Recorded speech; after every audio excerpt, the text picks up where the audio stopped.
shooting video is one thing, but editing video, if you can edit video, there's so many different ways that you can be creative in editing. And I think that's one thing that you can always stand out in this industry right now amongst other people is if you're a really good editor, you're going to get work. All right, welcome to the very first ever inaugural episode of our podcast titled, We Don't Know Yet. We don't have a title, but we're going to come up with one. If you want to leave us a title in the comments, please do so. Maybe we'll take it, maybe we won't. Anyway, my name is Bill Parmentier. I'm from Oldstorm Studios here in St. Louis, Missouri. And we, as in me, I am interviewing today the guys from SPLYCEHOUSE, another production house here in town. Jake Huber, Levi Kirby. Say hi, guys. How's it going? What's Good going to be here. on, Bill? Wait, who's who? Nobody can see you. I'm Levi. I'm the handsome one. Jake Huber. Okay. Nobody can see us, so they can't determine that. Although unless they're watching on YouTube. watching. Yeah. Oh, that's right. Because we will be posting this to rolling. YouTube. All right. So, like I said, my name is Bill Parmentier. I run a creative video agency, that's what I like to call it, called Oldstorm Studios, based in St. Louis, Missouri. Jake and Levi run their own, I guess you would call it video production, creative services production company. Sure. That sounds good. Whatever will come up on Google most effectively. Yeah. We'll workshop that.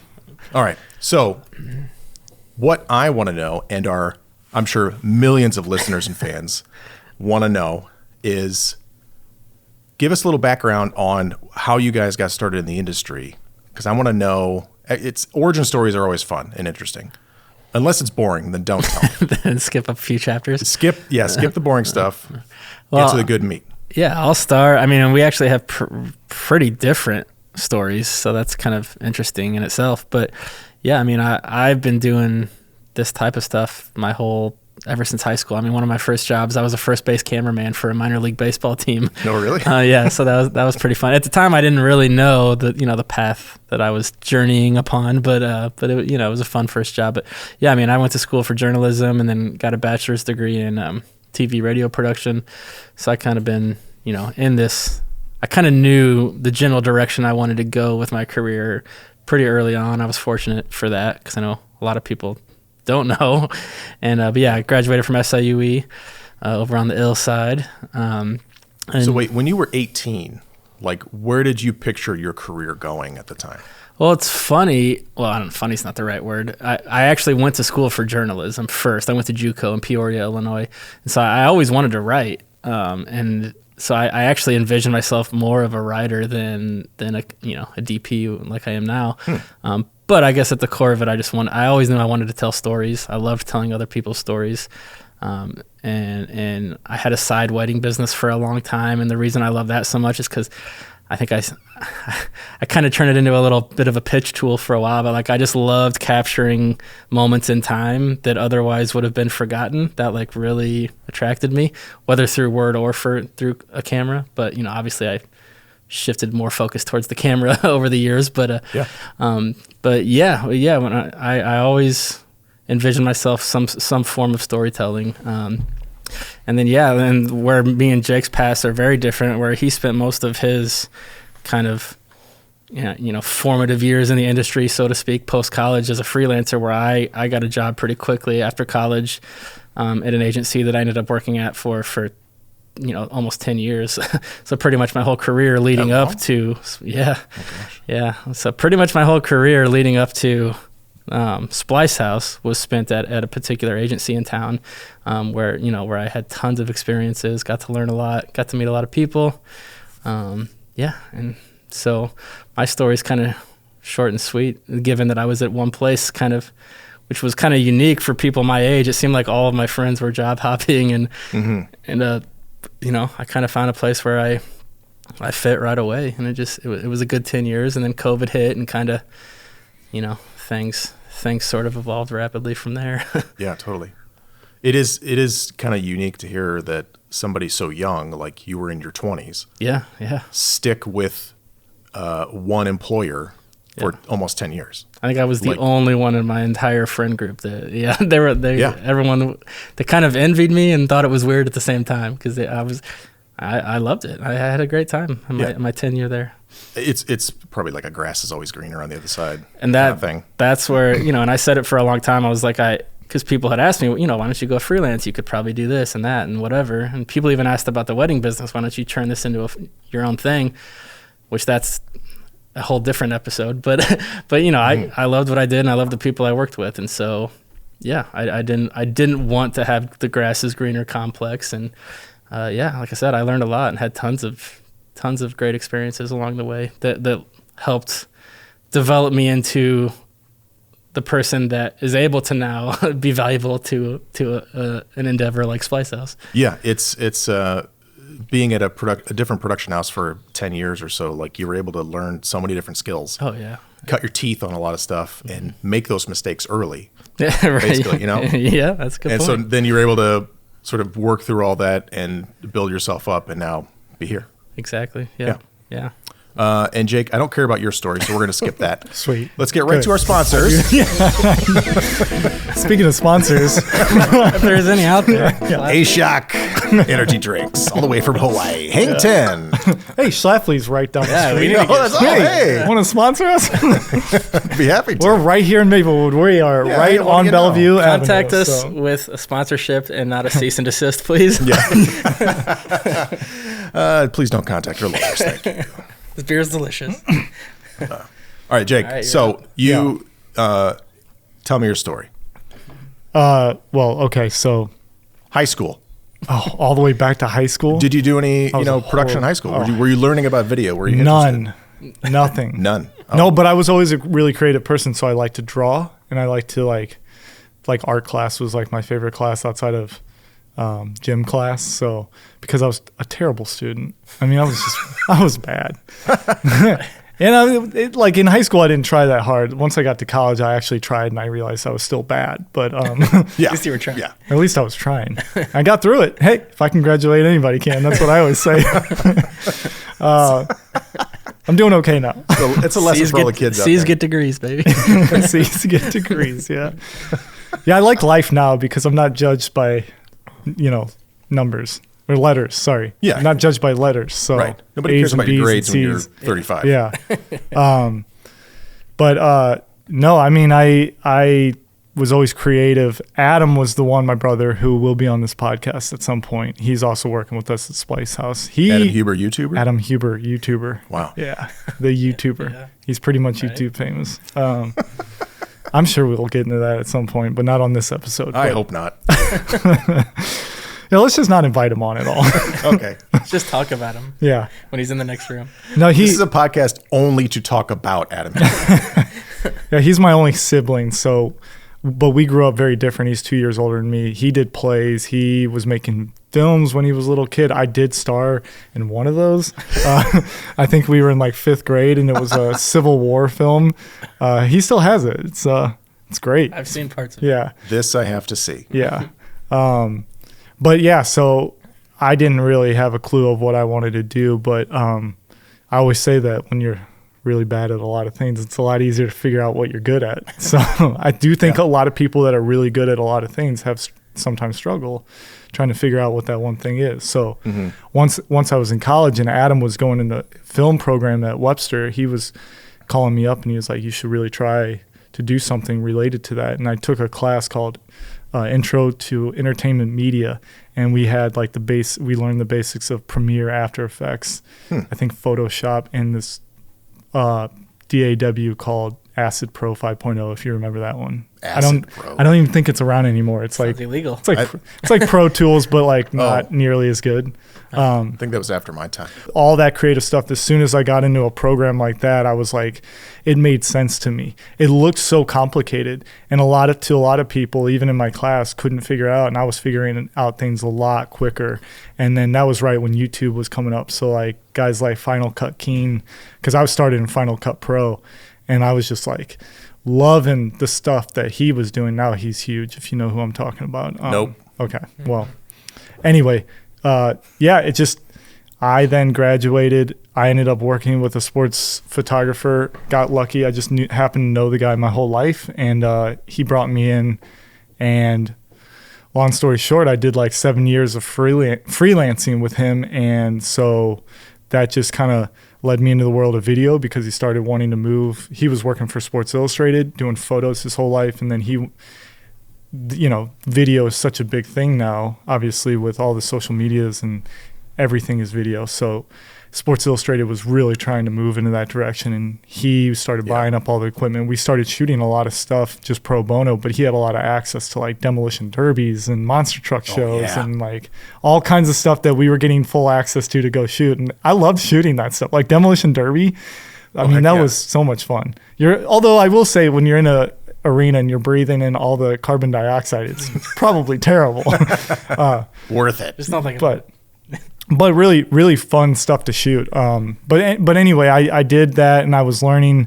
This is how I led to Levi. I took the full-time job, and then I saw like how he was doing stuff and the way he was shooting. So then I got to like work with new people, and I got to work in a full-time environment after coming from the freelance world. So like it didn't take very long to see the way things were organized and how a video production company ran, to where I was like, I really think this is what I want to do, but I want to kind of build my own brand around it. So like, obviously that didn't happen for years later. And I didn't even think, it was just a thought. It wasn't like, oh, I'm going to go do this. It didn't become like really intentional until like more closer to COVID, like 2020. So, right. And when you say full-time job, you mean you guys were at the same production house for a while? Right. I was going to clarify. For a year.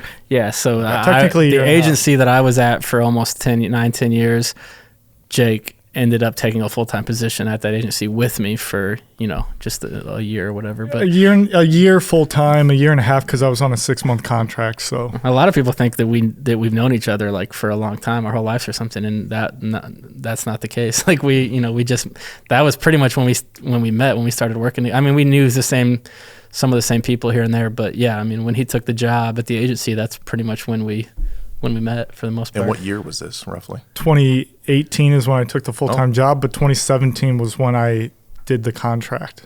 So I took the full-time job at the beginning of 2018. And I got to work with Levi a few times.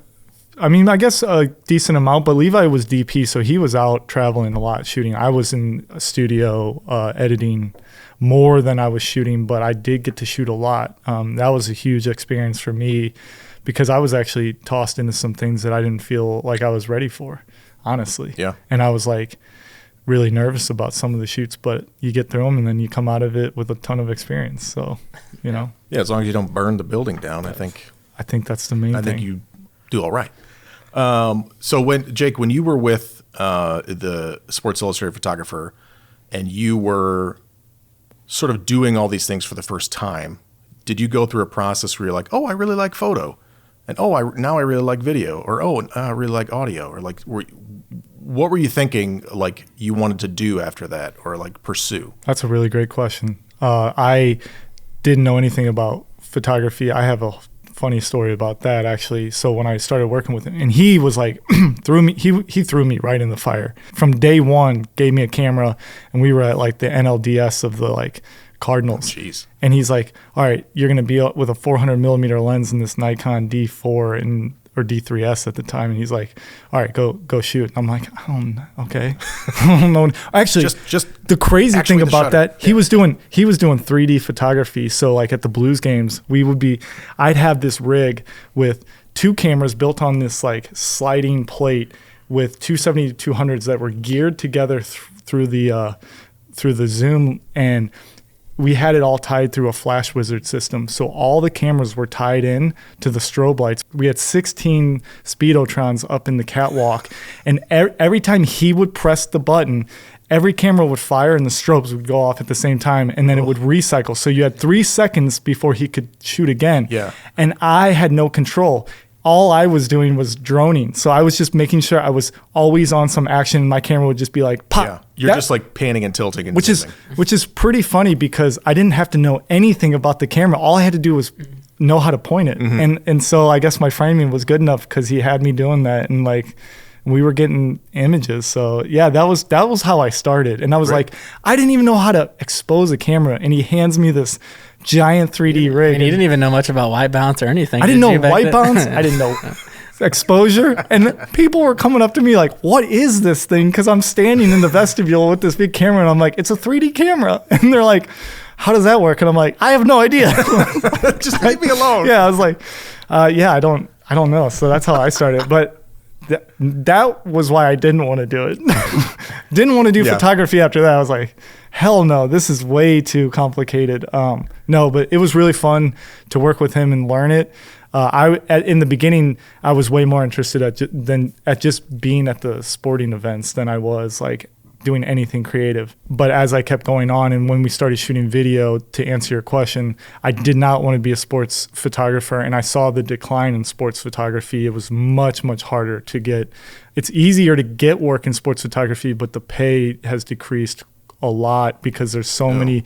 It's such a saturated market, and a lot of people want to do that. And video was just like on the rise, and I was like starting to get good at editing. And I'm like, to me now, even shooting video is one thing, but editing video, if you can edit video, there's so many different ways that you can be creative in editing. And I think that's one thing that you can always stand out in this industry right now amongst other people, is if you're a really good editor, you're going to get work for sure. So I saw that, and I just started gravitating towards that.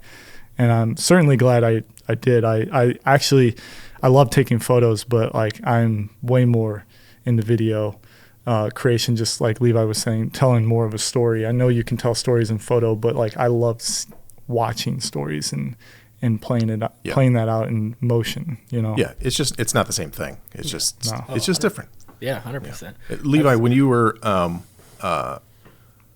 were getting started, did you know that you wanted to shoot or be a DP? I know you said you wanted to write a lot, but like once you started picking up a camera, were you like, oh, this is pretty good? Oh, yeah, 100%. Or were you still thinking about like, no, I want to be a producer, director, or something? No, literally in the interview at the agency, I said my 5-year goal, because at the time at the agency, they didn't shoot anything in-house. They were mostly just kind of a post house.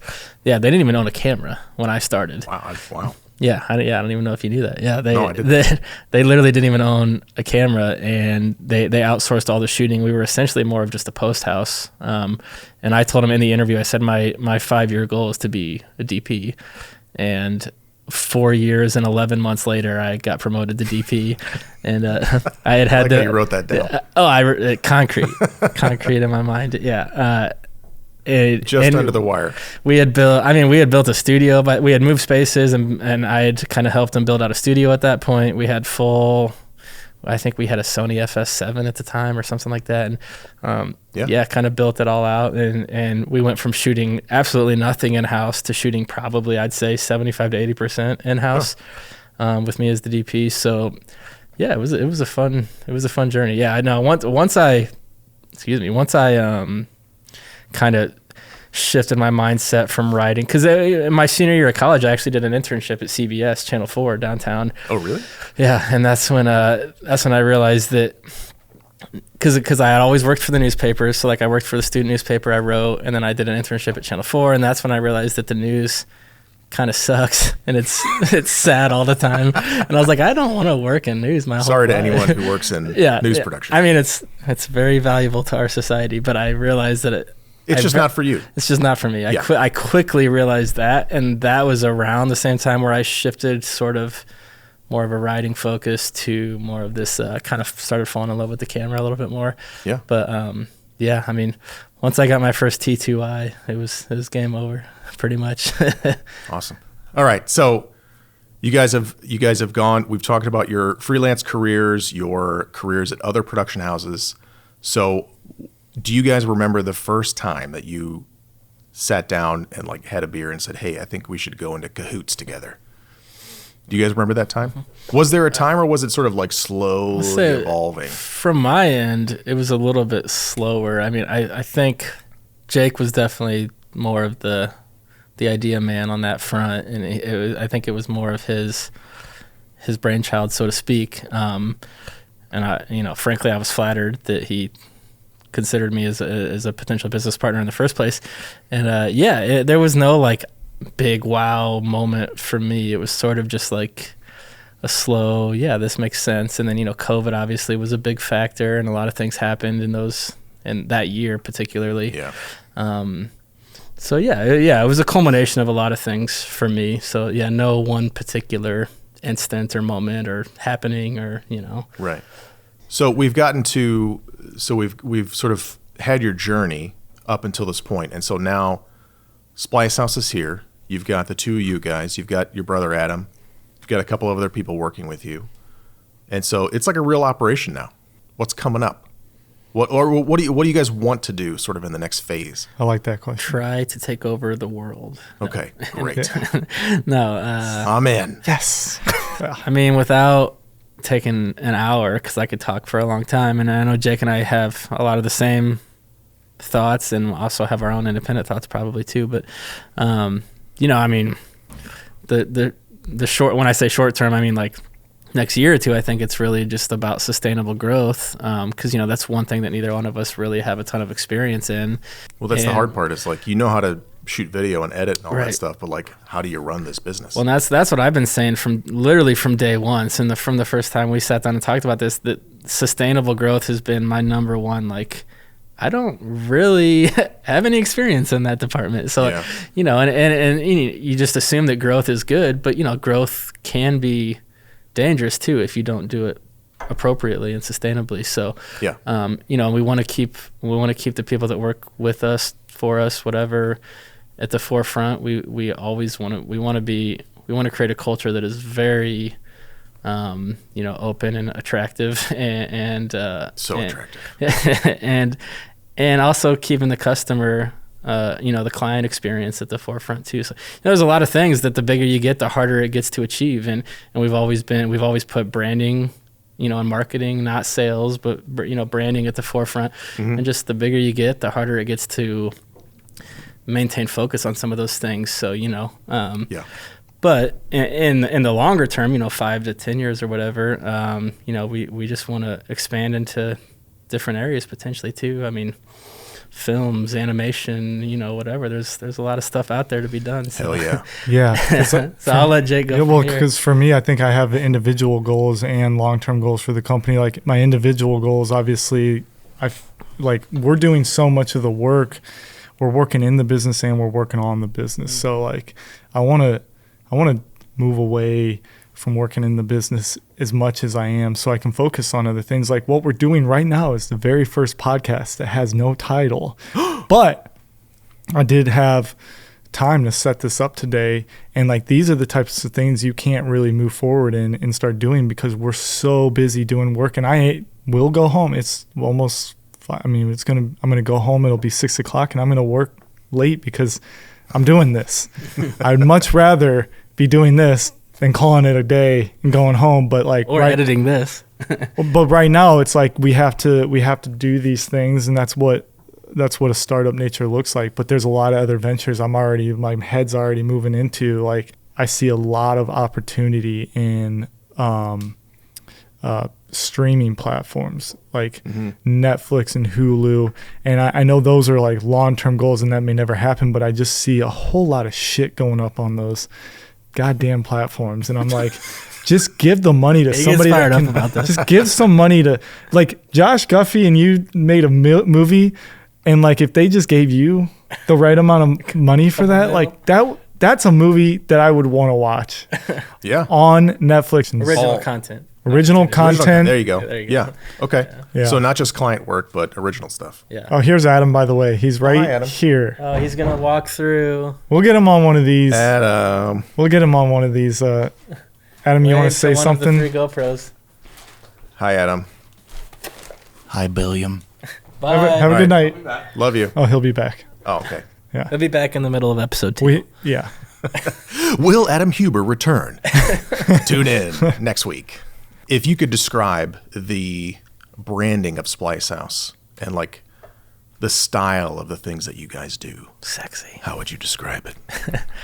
Quality is subjective. Consistency is not subjective. Consistency is objective. So I think that, and staying in front of people, just keeping the brand consistent and sexy, and damn right. And it's just and social media is obviously an episode all to itself that we could probably do eventually. But I think knowing that you should always be improving and always trying to do something else and do something more and be better. I think that's the mark of a good creative and also business person, in my opinion, anyway. Yeah. And you attract new audiences. You're never that way. truly satisfied. I know the power of marketing because I was able to do things with JCuber Media that led to where I'm at now. So I don't think this is just for a brand. I don't think, and that's the beauty of where we're at now with all the social media channels that you have access to free post. It takes time and effort to create content. But if you have a camera, which everybody does with their iPhone, can create content and post it online all the time. And it was back in the day, it was, you had to be a big corporation with a lot of money to run ads. And so that's what I look at, and I'm like, well, small businesses like ourselves can do this. A personal brand can do this. If you're afraid to share your work or share your creativity, I think you've already lost. Absolutely. I think you got to have a thick skin and you got to have some balls to make it in this industry, because there's so much criticism and judgment, not necessarily in a bad way, but like it's just the industry. That's actually now that I didn't think of it before, but the answer to your question is like we really just want to provide value to whatever audiences we find ourselves in front of, and so value is kind of the name of the game. That's actually that's the final answer to your question that just hit me. And we're having fun doing it. You're damn right. I know there's not many people that are going to watch this, but this is fun. I'm having a good time. I'm doing this for us. You need to wrap this it up. This is only just for me. Oh, okay. Just for Bill. All right, we got to wrap it up. So, Jake Huber, Levi Kirby, Splice House is the name of the game. Thank you guys for being on your own podcast? Our podcast. Our podcast. Okay, thank you. I just want to be a part of the team. Thank you guys. Thank you for the story. If anybody out there wants to learn more, SPLYCEHOUSE.com. Splicehouse on your social media channels. All over the place. Check it out. Oldstorm on your social media. Oldstorm Studios on your .coms and your social media channels. So thanks for listening. Jake's mom. And we'll see you. I don't think she'll find her way to this podcast, but my dad has somehow figured out how to subscribe to our channel, so he will probably see this. Okay. All right. Thanks for listening. We'll see you next time on whatever this podcast is called.